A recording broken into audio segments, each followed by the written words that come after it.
सुरू आहे हे अजूनही कळू शकलेलं नाहीये। दरम्यानच्या काळात ओबीसी नेते नवनाथ वाघमारे आणि लक्ष्मण हाके यांनीही उपोषण करून जरांगेंच्या सगळे सोयरे संदर्भातल्या अटीला पर्यायाने मराठा समाजाला ओबीसीतून आरक्षण द्यायला विरोध केलेला आहे।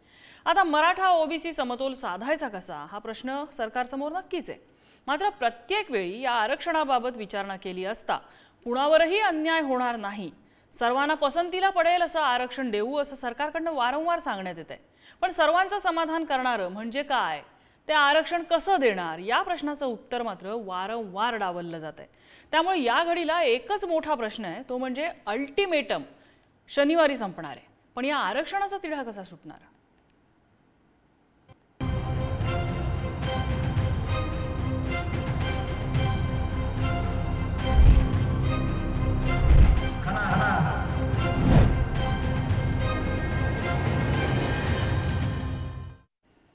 आणि याच संदर्भातल्या चर्चेमध्ये आपल्यासोबत सहभागी होत आहेत सुदर्शन तारक, जे स्वतः मराठा आंदोलक आहेत, मनोज जरांगे पाटील यांचे निकटवर्तीय आहेत।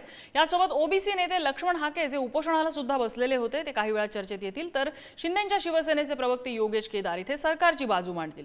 सुरुवातीला मी योगेश केदार यांच्याकडे जाणार आहे। योगेश केदारजी, सरकारकडे आता नेमकी काय काय तयारी झालेली आहे, कशा पद्धतीने आरक्षणाचा तिढा सोडवण्यासाठी पावलं उचलली जात आहेत?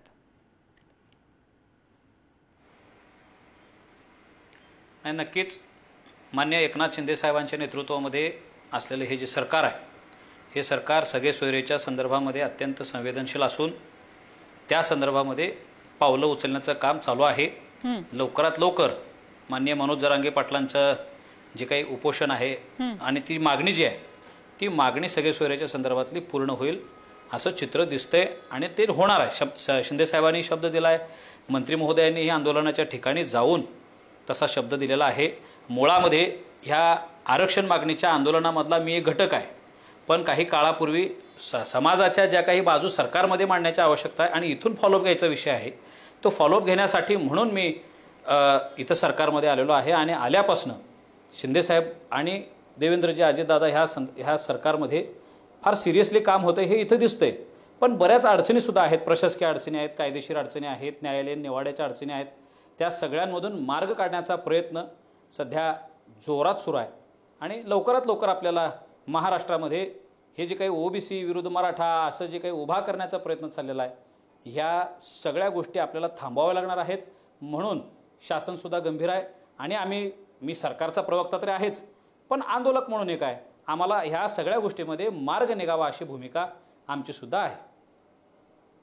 मार्ग निघावा, कुणालाही दुखावणार नाही असं आरक्षण देऊ, पण कसं शक्य कसं आहे? कारण वरकरणी जोपर्यंत सरकार हे सांगत नाही, स्पष्ट करत नाही की हे आरक्षण कसं दिलं जाणार आहे, तोपर्यंत एकच दिसते की सगळे सोयरेची अट आहे ती कोर्टात कशी टिकणार। दुसरीकडे ओबीसी म्हणतात तुम्ही ओबीसी मधनं जर मराठा समाजाला सरसकट आरक्षण दिलं तर आमच्यावरती अन्याय होतो, असं म्हटल्यानंतर प्रत्यक्षात मनोज जरांगे ज्याची मागणी करतायत ते चंद्रापर्यंत दूर आहे असं वाटतंय।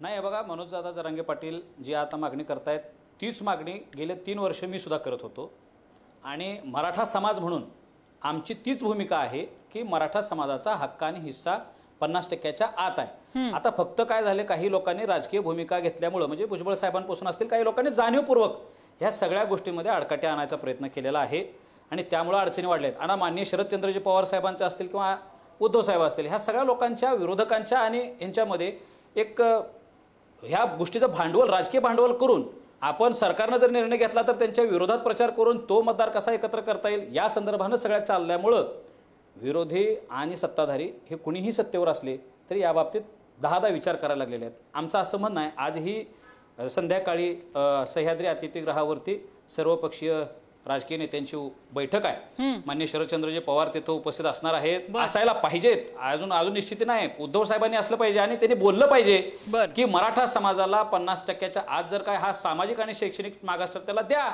तर मग सरकार काय नाही निर्णय घेणार। पण आता हे करतात का, त्यांची नियत कशी आहे हे आता महाराष्ट्रासमोर येणं सुद्धा गरजेचं आहे। बरं, आपल्यासोबत सुधाकर तारक आहेत जे स्वतः या आंदोलनामध्ये आहेत। सुधाकर तारक जी, या घडीला सरकारकडे काही हालचाली सुरू आहेत का? तुमच्यापर्यंत काही निरोप पोहोचलाय का की तुमच्या ज्या अटी आहेत त्या पूर्ण करण्यासाठी आम्ही या गोष्टी करतो आहोत, सरकारकडून काही संवाद साधला गेलाय का? मॅडम सुदर्शन तारक, माफ करा, सुदर्शन तारकजी बोला. जय जिजाऊ. मुळात मी थोडस उशिरा जॉईन झालंय. मला चर्चेसाठी कोण आहेत ते नेमकं एकदा जर सांगितलं तर मग मला चर्चेला सुरुवात करता येईल. हॅलो, सुदर्शन तारकजी बोला, तुमचा आवाज येतोय.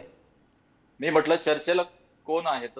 एक आपल्यासोबत आता केदारजी योगेश बोलले. केदार आहेत, जे सरकारचे प्रवक्ते आहेत शिंदेच्या शिवसेनेतले, आणि त्याचबरोबर लक्ष्मण हाके थोड्याच वेळात चर्चेमध्ये सहभागी होतील, आणि तुम्ही आहात. तर माझा प्रश्न असा आहे की मराठा आरक्षण आम्ही देणार हे सरकार सांगतंय. सगळे सोयऱ्यांची अट जरांगेंनी घातलेली आहे, त्या दृष्टीने सरकारकडून काहीही अजून स्पष्ट केलेलं नाहीये.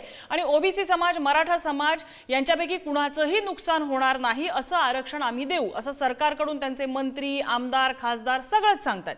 पण न दुखावणारं आरक्षण देणार म्हणजे काय करणार, त्या दृष्टीने काय पावलं टाकली जात आहेत, याबाबत सरकारकडून काही संवाद साधला जातोय का? मुळात अनेक चर्चा या आधी पण झालेल्या आहेत. वर्ष होत आलेलं आहे आता आंदोलनाला. आणि आता सुद्धा आमचे नेते माननीय मनोज पाटील जरांगे सध्या शांतता रॅली आणि ज्याला आपण म्हणतो गाठी भेटी या संदर्भात पूर्ण मराठवाडा आणि महाराष्ट्रभर फिरत आहेत. मुळात आता जे काही प्रवक्ते जे यांनी सांगितलंय मला, केदारजींनी, त्यांनी एक चांगला उद्देश केला की त्यांच्याच मंत्रिमंडळातली लोक विरोध करतात आणि म्हणून मराठा आरक्षण हे लांबणीला पडलंय, असा त्यांचा सुतोवाच होतं काय असं मला वाटलं. मुळात एक लक्षात घेणं गरजेचं आहे. त्या दिवशी सुद्धा हिंगोलीच्या सभेमध्ये जाहीरपणे मनोज पाटील जरांगे यांनी सांगितलं की आम्हाला ओबीसी मधून आरक्षण हवंय. आणि ओबीसी मध्ये आरक्षण असताना जे आंदोलन ओबीसी आणि मराठा विरुद्ध केलं जातंय हे सरकारमधील काही लोक करतायत का, हा मोठा प्रश्न आहे. कारण आम्ही गावगाड्यामध्ये ओबीसी आणि मराठा एक सोबत काम करतायत. प्रत्येकाचं एकमेकाशिवाय आडलेलं असतं. एकमेकाच्या प्रत्येक कुणबीच्या असेल, कुणबट म्हणजे शेतकऱ्याच्या संदर्भात असेल, उद्योगधंद्याच्या संदर्भात असेल, प्रत्येकाला एकमेकाची गरज असते. कुठेही तिथे एकमेकाचा वाद नाही. जो वाद निर्माण केला जातोय हा मुळात सरकारच्या काही लोकांकडून केला जातोय आणि हे थांबलं पाहिजे.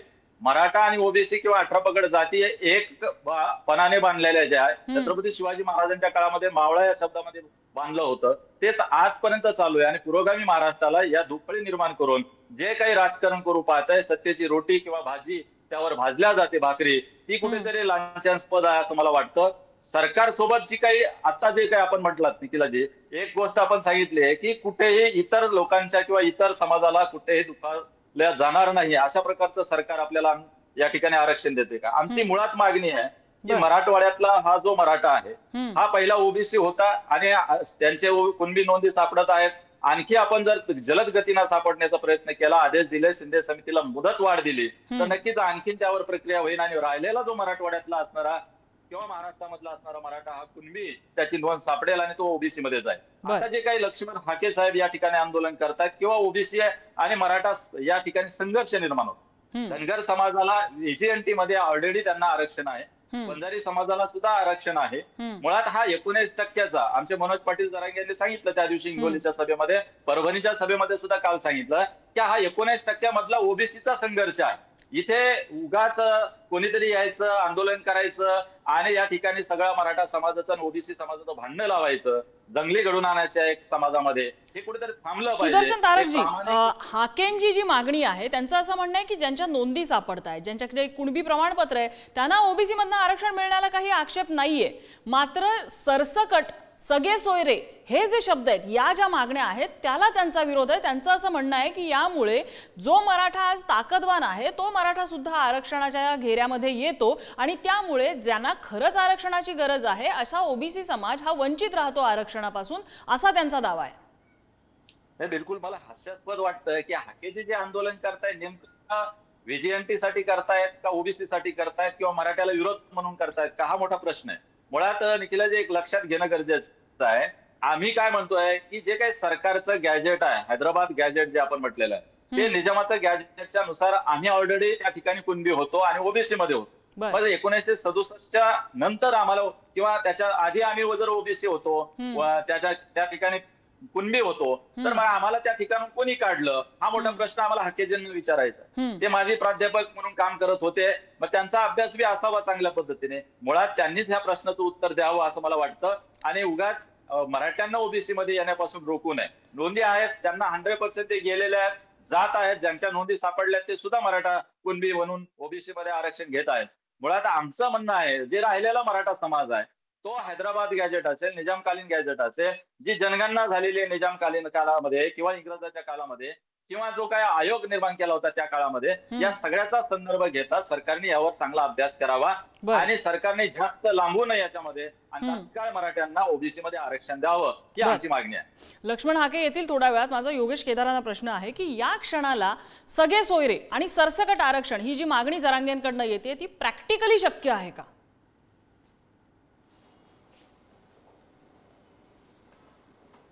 नाही, हे बघा, जर आपण कायदेशीरदृष्ट्या संवैधानिकदृष्ट्या गेलं तर एकाच मागणीमध्ये म्हणजे हत्ती के पाव में सबके पाव असं होऊ शकते.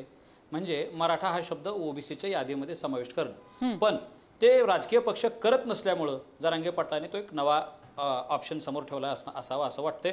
सगळे सोयरे असतील किंवा सरसकट महाराष्ट्रातल्या कुणबी, आता ते कुणबी सरसकटसाठी बऱ्यापैकी म्हणजे कोकणातल्या मराठ्यांचाच विरोध असतो, पण मराठवाड्यातल्या मराठ्यांचा त्या गोष्टीला विरोध नाही. आणि हैदराबादच्या ज्या काही नोंदी आहेत त्या नोंदीनुसार मिळावं असं त्यांना वाटतं. आज तुमच्या समोर मी उदाहरण आहे, माझ्या सुद्धा आजोबा पंजोबाच्या नोंदी निघाल्या. मी मराठा आरक्षणासाठी लढणारा कार्यकर्ता होतो. मी आता ओबीसी अधिकृत सर्टिफिकेट घेतलेला ओबीसी आहे ना. आमचं असं म्हणणं आहे की जे वंचित गोरगरीब मराठा समाज आहेत त्याच्यावर सरकार सुद्धा काम करायला त्यांच्या बाबतीत संवेदनशील आहे. मराठवाड्याचा जरी प्रश्न सुटला तर महाराष्ट्राचा सुटू शकतो. आणि जे काही लक्ष्मण हाके साहेब असतील किंवा भुजबळ साहेब असतील, ह्या लोकांनी सुद्धा काही गोष्टी समजून घेणं गरजेचं आहे. त्याहीपेक्षा जास्त पुढे जाऊन ज्या आरक्षणाच्या आडून शरदचंद्रजी पवार साहेब राजकारण करायला लागलेले आहेत त्यांनी सुद्धा आपले मोह टाळले पाहिजेत. आता मी उद्धव साहेबांचं तेच आहे, माझं सगळ्यांना विनंती आहे की बाबा तुम्ही हा प्रश्न सोडवण्यासाठी म्हणून पुढे या. आपल्याला राजकारण करण्यासाठी अनेक मुद्दे आहेत. राजर्षी छत्रपती शाहू महाराजांनी, डॉक्टर बाबासाहेब आंबेडकरांनी, छत्रपती शिवाजी महाराजांचा, महात्मा फुलेंचा हा महाराष्ट्र आहे. आपल्याला सगळ्या जातीपातींना सोबत घेऊन चालावं लागणार आहे. राजकारण करतात म्हणजे कसं करताय? त्यांची सुद्धा मागणी हीच आहे की आरक्षण द्या. त्यांनी विरोध तर आजवर केलेला दिसत नाहीये. राजकारण करतायत म्हणजे काय करतायत? तेच मला तेच सांगायचं आहे. शरदचंद्रजी पवार साहेबांचे आमदार खासदार जरांगे पाटलांना आमचा पाठिंबा आहे असं म्हणतात, पण जरांगे पाटलांची मागणी ओबीसी मधल्या आरक्षणाची आहे. ते ओबीसी आरक्षण मिळावं म्हणून कधी किती बोलतात. शरदचंद्रजी पवार साहेब ओबीसी मध्ये आरक्षण मराठ्यांना मिळालंच पाहिजे असं भूमिका घेतात का? कारण ते बोलणार नाहीत. 23 मार्च 1994 शरदचंद्रजी पवार साहेबांनी मराठ्याच्या पाठीत जो खंजीर खुपसलाय त्या खंजीरामुळे आज महाराष्ट्रात हा तिढा निर्माण झालाय. हजारो वर्ष जे ओबीसी आणि मराठी एकत्र होते त्या दोन्ही समाजामध्ये बुद्धिभेद करायचं काम त्या GR मुळे आता सध्या व्हायला लागलेलं आहे. म्हणून पवार साहेबांना माझी विनंती आहे, तुम्ही जाहीर भूमिका घ्या, मराठ्यांना ओबीसीत घाला, सगळ्यांनी घेऊ द्या. मग सरकार कसं करत नाही बघू. आम्ही सरकार पक्ष आहे, आम्ही सुद्धा विरोधी पक्षाने जर काही थेट मागणी केली तर आम्ही त्याच्यावर विचार करू 100% सगळ्या मराठ्यांना घाला. लक्ष्मण हाके आपल्यासोबत चर्चेत सहभागी झालेले आहेत. लक्ष्मण हाकेजी, आता आपल्यासोबत मराठा आंदोलक आहेत, सरकारचे प्रतिनिधी म्हणून योगेश केदार आहेत. त्या दोघांचंही असं म्हणणं आहे की एक मराठा हा ओबीसी आहे, एवढा एक बदल केल्यानंतर हा जो प्रश्न आहे, हा जो तिढा आहे तो सुटेल. तुम्हाला अशा प्रकारचा बदल मान्य असेल का? आणि सरकारला जो अल्टिमेटम दिलेला आहे जरांगेंनी तो आता 4 दिवसात संपतोय आणि त्यावेळेला काय निर्णय होतो हे अजूनही स्पष्ट नाहीये. सरकारने तुम्हाला काही स्पष्ट केलंय का की तुमच्या आरक्षणाला धक्का न लावता मराठ्यांना आरक्षण कसं देणार आहे सरकार? खरं तर कुणबीकरणाच्या माध्यमातून ओबीसींचं आरक्षण संपवण्याचा घाट या महाराष्ट्रामध्ये आता शिंदे सरकार, सन्माननीय मुख्यमंत्री यांच्या सरकारच्या माध्यमातून होतोय. आणि हे आरक्षण पूर्णपणे संपणार आहे. माझा आवाज पोचतोय का तुमच्यापर्यंत? तुमचा आवाज पोचतोय, बोला. आवाज पोचतोय का माझा? हा, तर ओबीसी कुणबीकरणाच्या माध्यमातून मराठा समाजाचं ओबीसीकरण म्हणजे ओबीसीचं आरक्षण संपवणे, हा याचा साधा सरळ अर्थ आहे. आणि या गोष्टीला आम्ही मुख्यमंत्री महोदयांना विचारलंय की कुणबीकरणाच्या माध्यमातून मराठा समाज जर ओबीसी मध्ये आला तर मग ओबीसीच्या आरक्षणाला कसा धक्का लागत नाही, या प्रश्नाचं उत्तर आम्ही मुख्यमंत्र्यांना मागतोय. आणि कुणबी आणि मराठा आणि कुणबी हे एकच आहेत असं जर कोण इथं दावा करू पाहत असेल तर ते इल्लीगल आहे, बेकायदेशीर आहे, संविधानाच्या बाहेरचं आहे. बरं, कशामुळे म्हणजे आपल्यासोबत आता सुधाकर तारक आहेत, त्यांनी सांगितलं की जे हैदराबादचं जे गॅजेट आहे त्याच्यामध्ये हा उल्लेख आहे आणि त्या न्यायाने कुणबी मराठा एकच आहे असं ते म्हणतायत. तुम्ही इल्लीगल कशावरनं म्हणताय? काय दाखला आहे? मला एक नोंद सापडली, नोंद कुणबी मराठा एकच आहेत असं म्हटलेलं नाहीये. कुणबींची नोंद सापडली, उद्या कुणबी जैन आहेत, कुणबी ब्राह्मण आहेत, सगळ्यांना द्या आरक्षण. ओबीसीच्या आरक्षणाला काहीतरी मिनिंग आहे ना, सुप्रीम कोर्टाचं जजमेंट आहे ना ओबीसी आरक्षणाचं. इतर स्टेट बॅकवर्ड कमिशन जी स्वायत्त संविधानात्मक अधिकार असलेली एक संस्था आहे, मागासले पण कुणाला द्यायचं ओबीसी रिझर्वेशन, कुणाला नाही द्यायचं, एक्सक्लुजन इन्क्लुजन, त्यांचे आजपर्यंतचे ठराव घ्या. तारकजी मी आपल्याकडे येते. हाकेना त्यांचं म्हणणं पूर्ण करू दे, मी उत्तर घ्यायला आपल्याकडे येते. हाकेजी बोला, तुमचं म्हणणं पूर्ण करा. त्यांनी आता हे बघा सुक्रे समिती, आता ते बोलले, सुक्रे समितीनं जे एक्झर्शन या महाराष्ट्रामध्ये केलेलं आहे ते सुद्धा फेक माहितीच्या आधारे फ्रॉड केलेलं आहे या महाराष्ट्रामध्ये. त्याचं कारण असं आहे, तुम्ही परत एकदा मला 2 मिनिटं वेळ द्या. ज्या सुक्रे समितीनं या महाराष्ट्रामध्ये सर्वे केला, एका बाजूला क्वेश्चनर या महाराष्ट्रामध्ये दिला गेला आणि दुसऱ्या बाजूला आन्सर शीट दिली गेली. एखाद्या कुटुंबाचा सर्वे करायला ज्यावेळी सुक्रे समितीचे स्वयंसेवक किंवा प्रशासनाचे अधिकारी गेले त्यावेळी त्यांना सांगितलं गेलं की दारासमोर गाडी असेल तर गाडी नाही म्हणून सांगा, नोकरदार असेल तर नोकरी नाही म्हणून सांगा, घरामध्ये या वस्तू विचारल्या तर त्या नाही म्हणून सांगा. आणि याच्या पलीकडे ताई, तुम्हाला याच्या पलीकडे जाऊन सांगतो की ते जी इन्फॉर्मेशन जी काही कलेक्ट केली गेली तिला क्रॉस व्हेरीफाय करण्यासाठी ना राज्य मागासवर्ग आयोगाकडे कुठली यंत्रणा होती ना गव्हर्नमेंटकडे कुठली यंत्रणा होती. ही जी माहिती गोळा केली गेली ही फेक आहे की खरी आहे ही क्रॉस व्हेरिफिकेशन करणारी कुठलीही यंत्रणा या शासनाकडे नाही. म्हणून मी मगाशी एवढं धाडसानं आणि एवढं जबाबदारीने मी तुमच्या समोर बोलतोय की जी ही इन्फॉर्मेशन गोळा केली हीच फेक इन्फॉर्मेशन या महाराष्ट्रामध्ये गोळा केली गेली आणि परत त्याच्या आधारे काहीतरी जे शासन एक्झर्शन करू पाहतंय. मी आयोगावरती काम केलेला जबाबदार सदस्य आहे, मला सगळ्या गोष्टीची माहिती आहे की कुणबी कोण आहेत नक्की, मंडल आयोगामध्ये कुठल्या कुणब्यांना या मंडल आयोगानं इन्क्लूड केलेलं आहे, ओबीसी रिझर्वेशन दिलं गेलेलं आहे. हे बघा, सुप्रीम कोर्टापेक्षा या देशामध्ये कुठल्याही न्याय निवाड्याच्या ह्याच्यामध्ये सुप्रीम कोर्ट हायर आहे, हायर ऑथॉरिटी आहे. त्यांनी 650 पानाचं जजमेंट दिलंय मराठा कम्युनिटी संदर्भात. मागास तुम्ही ज्यावेळी एखाद्या मागास प्रवर्गामध्ये एखाद्या कम्युनिटीला एखाद्या जातीला घालता त्यावेळी त्या मागासचे काही पॅरामीटर्स त्याचे काही निकष पूर्ण केले पाहिजेत का नाही केले पाहिजेत. गायकवाड आयोगाचा रिपोर्ट नाकारला जातो, नारायण राणे कमिटीच्या शिफारशी नाकारल्या जातात आणि परत या सगळ्या गोष्टी, हे सगळे दरवाजे बंद आहेत. म्हणून कुणबीकरणाच्या माध्यमातून तुम्ही नोंदी, अर्लियर करेक्शनच्या माध्यमातून तुम्ही नोंदी आणताय, खाडाखोड करून तुम्ही नोंदी घालताय, नोंदी तयार करताय. बरं, ठीक आहे, विचारूया महाराष्ट्रामध्ये आपण पद्धतीनं एखादं लोकनियुक्त 12 करोड जनतेचं दायित्व असणारे मुख्यमंत्री असे वागू शकतात. ठीक आहे, आपण विचारूया. सुधाकर तारकजी, यावर काय उत्तर आहे? त्यांचं असं म्हणणं आहे की कुणबी नोंदी तर मराठा शिवाय जैन, ब्राह्मण वगैरे इतर समाजातल्या सुद्धा सापडल्यात, म्हटल्यावर हे प्रूफ कसं मानायचं? निखिलाजी, माझं नाव सुदर्शन आहे. माफ करा, सुदर्शन तारकजी बोला. मी हाके साहेबांना सांगतोय की आपण आयोगावर काम केलं तर माझं ओपन चॅलेंज आहे आपल्याला, आपण चर्चेला यावं आणि मी पण चर्चेला बसतो, आपण ओपन चर्चा करूया सगळ्या मीडिया समोर आणि मग याची उत्तर आणि प्रश्न पाहूया. मुळात कुठे कुणबी नोंद खोटी किंवा जाणून बुजून चुकीची नोंद केलेली नाही आणि त्या आधारे कुठे कोणीही ओबीसी घेतलेलं नाही. मुळात जी खरी नोंद सापडली तीच ओबीसी घेतलेली आहे, मुळात एक पहिला. आणि आम्ही स्पष्टपणे सांगतो, मुस्लिम असो, ब्राह्मण असो, जैन असो, मारवाडी असो, का अन्य 18 पगड जातीमधला कोणालाही कुणबी नोंद सापडली तर त्याचा ओबीसी मध्ये समावेश करावा, आमचा काही त्याला विरोध नाहीये. मुळात आम्ही ज्या ओबीसी मध्ये आहोत त्या ठिकाणी ज्या नोंदी सापडल्या ते ओबीसीला ते संविधान किंवा कोर्ट सुद्धा, माननीय सुप्रीम कोर्ट सुद्धा त्या ठिकाणी रोखू शकत नाही, कारण आम्हाला तसा घटनेला अधिकार दिला. मुळात ज्या पद्धतीने हाके जे एक चुकीचा संदर्भ देतात त्याने या महाराष्ट्राला फिरवण्याचा प्रयत्न करतात. हाके जे आपण व्हीजीएनटी मध्ये आहे, आमची लढाई 19% वाचणाऱ्या ओबीसी मध्ये आहे, तुमचं सेपरेट आरक्षण आहे, त्यामुळे आम्ही तुमच्या आरक्षणासंदर्भात काही बोलत नाही आणि तुमच्या विरुद्ध बी नाही. आम्हाला ऐकून घ्या, तुम्हाला ज्यांनी बसवलं उपोषणाला किंवा संलग्नता तुम्ही आहात त्या संदर्भ घेऊन त्या लोकांच्या संदर्भात तुम्ही मुद्दामून बसलात असा माझा डायरेक्टली आरोप आहे आपल्याला. तर अशा पद्धतीने सरकारच्या इकडे मीडियावरती वेगळा विरोध होते तुमचं. मला उत्तर मला माझं उत्तर घ्या. एक मिनिट मला पूर्ण बोलू द्या, मी तुमच्या मदत बोलत नाही. हाकेजी, तारकजी तुम्ही बोला, मी गणेश हाकेंना उत्तरासाठी वेगळा वेळ देते. तारकजी मुद्दा पूर्ण करा.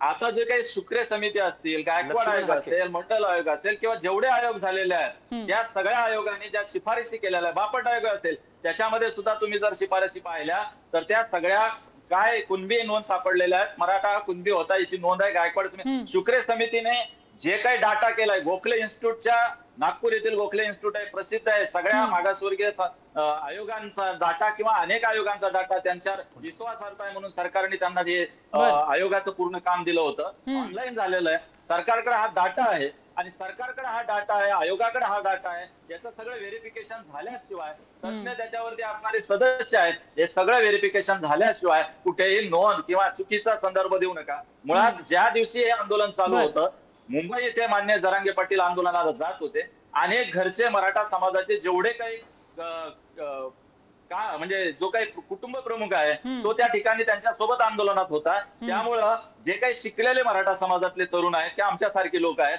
यांनी एक प्रश्नावलीची उत्तरं तयार केली. बाबा तुमच्याकडे हे जर असेल तर असं उत्तर द्या. आम्ही असं म्हटलं नाही की ही गाडी असेल आणि देऊच नका उत्तर, अशा प्रकारचं कुठेही सांगितलेलं नाही. आपण आमच्या समाजाची किंवा महाराष्ट्राची दिशा थोडक्यात तुमचं म्हणणं आहे की तुमच्या ज्या प्रश्नाची उत्तरं आहेत ती सरकारने दिलेली पाहिजेत आणि ती जर उत्तरं देता आली नाही तर तुमच्या मागण्या पूर्ण केल्या पाहिजेत. ठीक आहे, मुद्दा लक्षात आला. हाकेजी बोला थोडक्यात, आपल्याकडे वेळ कमी आहे. माझं उत्तर आहे ते सुदर्शनजी आता बोलले त्यांच्या बुद्धीची कीव करावीशी वाटते मला. लक्ष्मण हाके म्हणजे आम्ही विजय एनटी मध्ये आहोत आणि ओबीसी आरक्षणाशी काही संबंध नाही म्हणतात. त्यांना म्हणावं पंचायत राजमध्ये विजय एनटी सेपरेट आहे का? सेंट्रलच्या ज्या काही सिव्हिल सर्व्हिसेस होतात किंवा देश लेवलला ज्यावेळी धनगर समाज आहे, हा धनगर ओबीसीच्या बाहेर आहे का? काही बोलतात फेक, काही बोलतात तुम्ही. अरे 27% विजय एनटी आहेत, 27% धनगर आहे.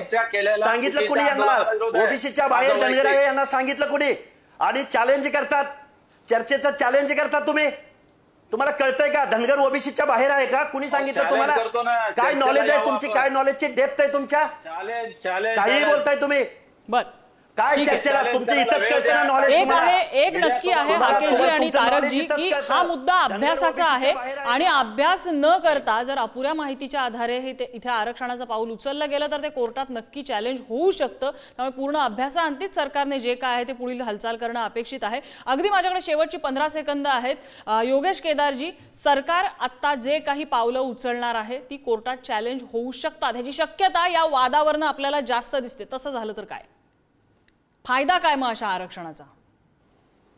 मॅडमजी तुमचा प्रश्न मला कळालेला आहे, पण 15 सेकंदामध्ये हे काही होणार नाही. माझी तुम्हाला एक विनंती आहे आणि लक्ष्मणरावांना पण विनंती आहे की उद्या असंच एक आपण डिबेट आयोजित करा आणि त्यांच्यासाठी. आणि मी योगेश केदार मी आज पक्षाचा राजीनामा देतो आणि उद्या लक्ष्मणरावांच्या समोर बसतो.